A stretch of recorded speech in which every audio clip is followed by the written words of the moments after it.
Good evening and welcome. I am Amarachi Ubani. Tonight, some eminent Nigerians brainstorm on solutions to the country's security challenges in Minna, Niger State. Former head of state, General Abdulsalami Abubakar, calls on elders in the country to speak out. Senate grills former Minister of Power, Works and Housing, Babatunde Fashola, for over an hour as 8 other nominees also face the lawmakers on day 4 of the screening of potential cabinet members. Kaduna State High Court fixes August 5th to rule on the bail application by the leader of the Islamic movement in Nigeria, Sheikh Ibrahim El-Zakzaki, and his wife Zinat. And over 50 people killed in a prison riot in Brazil as rival gangs battled for 5 hours. On business news tonight, Nigerian Aviation Handling Company lays out 5-year strategic plan to sustain its position as the leading ground handling firm in Nigeria. And on sports news tonight, Portugal and Juventus forward Cristiano Ronaldo receives the prestigious Marca Legend Award in Spain for his outstanding achievements in the world of football. And from Abuja, group led by human rights lawyer Femi Falana calls for the withdrawal of troops from Bayelsa community allegedly invaded by the army on June the 23rd following the killing of 2 soldiers in the area.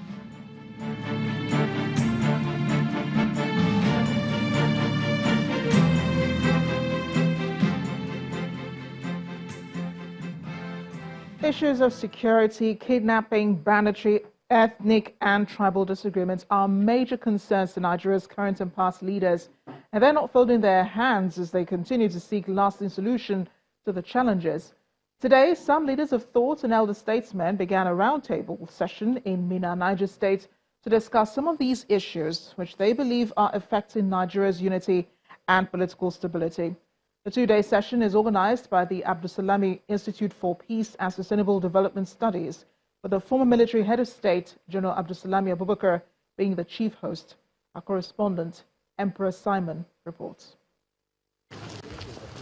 Nigeria has continued to witness breakdown of law and order, ranging from Boko Haram insurgency to the herdsmen and farmers crisis, kidnapping for ransom, and recently the clashes between the Shiite group and security agents. These gatherings seek to discuss those challenges with the aim of proffering solutions. Your Excellency, sir. Former head of state and convener of the dialogue, General Abdulsalami Abubakar, says Nigeria is going through a period of trial amidst growing tension and resentment. Our responsibility here is to identify problems correctly and the solution we need to deploy towards resolving them. Several regional groups from different parts of the country are also present here, but some others declined to attend. For the chairman of the event and former Nigeria's permanent representative to the United Nations, Professor Ibrahim Gambari, the current security challenges in the country need more than military engagement as solution. There can be no military solution to conflicts, particularly intrastate conflicts. It may seem attractive, it may seem demonstrable. When we have a problem, we send the military. But the reality is that my experience, that there can be no real military solution to conflict. Therefore, there's no alternative to dialogue.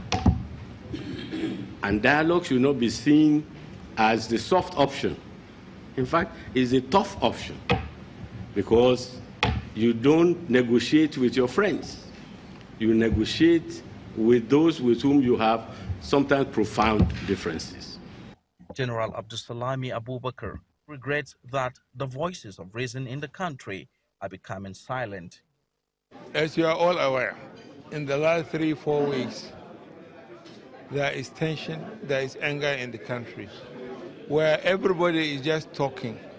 There are a lot of hate speeches going on, and tension is getting higher, and people are losing sense of reasoning. So those of us who think about this country decided, look, where are our elders who need to come and steer this country? They say in African language, the word of elders is word of wisdom. So let the elders come, share their experiences, vent their anger if there is any in this forum. So, and after venting the anger, now let us see what solution we can give. The call for more effective leadership was also made by others who spoke on the sidelines of the event, including a former Minister of Foreign Affairs, Professor Bolaji Akinyemi, who urged President Muhammadu Buhari to revisit the report of the 2014 confab. Without reference to the 2014 National Conference, the National Assembly has actually been passing into law some of the recommendations of the National Conference. So if the President has an aversion to that title, 2014 National Conference, fine. Just look at the content and the fact that the problems have got worse since we had that conference. Perhaps should inform the President that he needs to take another look at the terms of the 2014 National Conference. Participants believe that there is no better time than now to discuss the issues of insecurity in the country. At the end of the meeting, it is expected that a communique that would proffer solutions to most of the security challenges in the country would be issued out. Emperor Simon, Channels Television News. Meanwhile, representatives from the Southwest and South-South, the Middle Belt geopolitical zones, stayed away from the meeting. Afenifere, Pandef and Middle Belt Forum said the invitation of Miyetti Allah to the meeting is against their principles. The constitution of President Muhammadu Buhari's cabinet may just be days away, as the Senate has so far screened 40 of the 43 nominees on the president's ministerial list.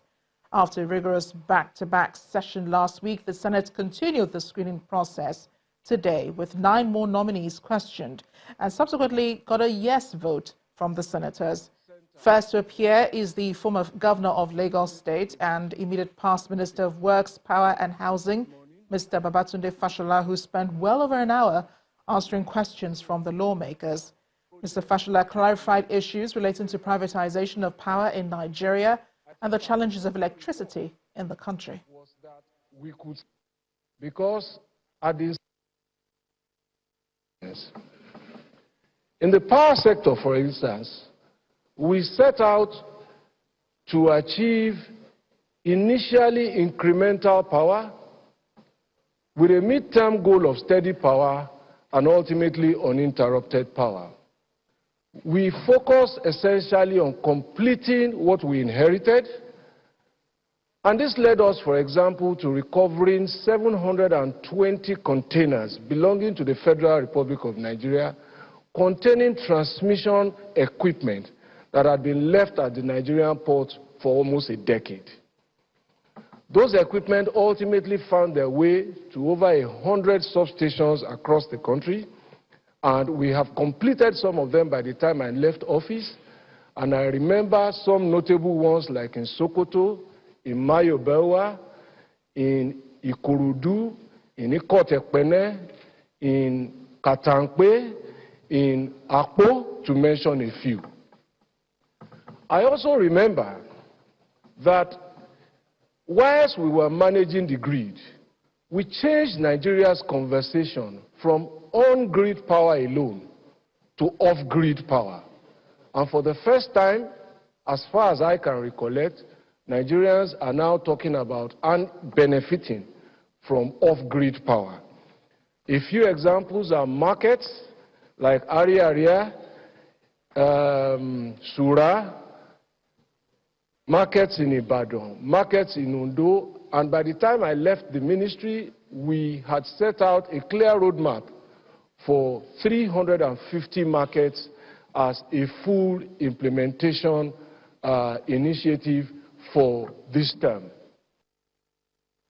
Mr. Fashola also cleared the air on the state of some road projects, especially completion of the Lagos-Ibadan Expressway and the second Niger Bridge. He also gave suggestions on possible ways of funding the major infrastructure projects.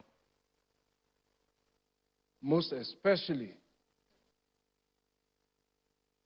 about the Port Harcourt Road and perhaps Lagos-Ibadan. The common problem between them was always funding.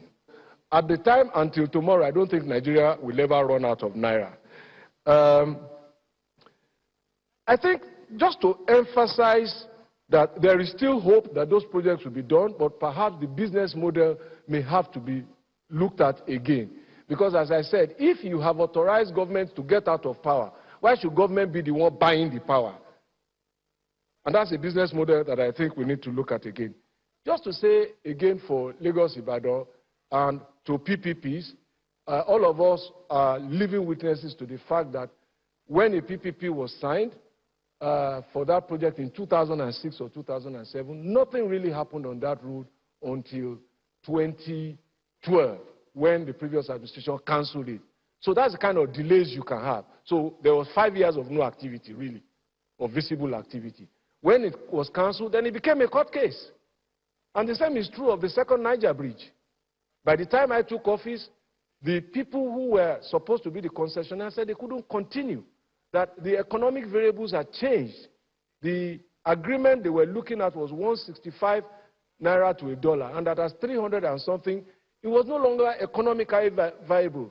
They were asking then the federal government to say, look, the traffic count here cannot meet our financing expectations. So give us a guarantee in dollars if the traffic count falls short. And I refused to recommend that. And I recommended that the federal government should take over its projects and continue. And I think with the benefit of hindsight, I can say that I am happy that my recommendations were accepted. The other nominees who appeared for screening today are Dr. Mohammed Mahmood from Kaduna State, Senator Gbemisola Saraki from Kwara State, former Governor Ralph Aregbesola from Osun State, Mr. Godi Jeda Agba from Cross River State, Mr. Sulaiman Adamu from Jigawa State, Mr. Clement Agba from Edo State, Mrs. Mariam Katagum from Bauchi State, and Mr. Jeffrey Onyema from Enugu State. Each of the nominees answered questions regarding the economy, infrastructure development, the petroleum sector, the killing of Nigerians in South Africa, taxation of water resources, while others were given the privilege to just take a bow. Issue of xenophobia, which is a very topical issue for us here in this country, and in particular with regards to South Africa. Because of the situation there, I went personally to South Africa, met with the Minister of Foreign Affairs there, met with the Union, or Nigerian Union of South Africa, went to view some of the places that had been burnt at that time during the last xenophobic attacks, met with the High Commissioner there, met with the Consul General, and what I saw immediately, Your Excellencies, was that there was a trust deficit between the South African police and Nigerians. And the Nigerian Union of South Africa also explained to me that this was a big challenge.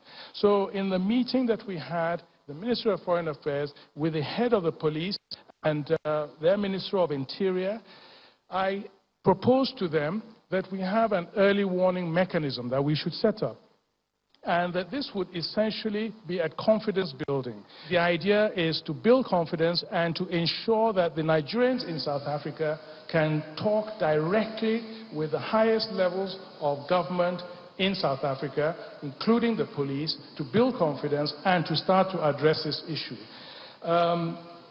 Your Excellency, the MOU that we wanted to sign has not yet been signed, but one thing I can say is that the South African government itself is not in any way complicit in some of the attacks suffered by Nigerians in South Africa, and are ready to cooperate to address this. Our refineries are in the least 50 years old, and any property or any vehicle or vessel or machine that has 50 years lifespan, has lasted of 50 years, requires to be refurbished regularly. Their standards are required because turnaround maintenances. We have not done turnaround maintenances for a long time. The only one we did, it's like giving your Mercedes-Benz car to a motorcycle mechanic to service. You know what you get.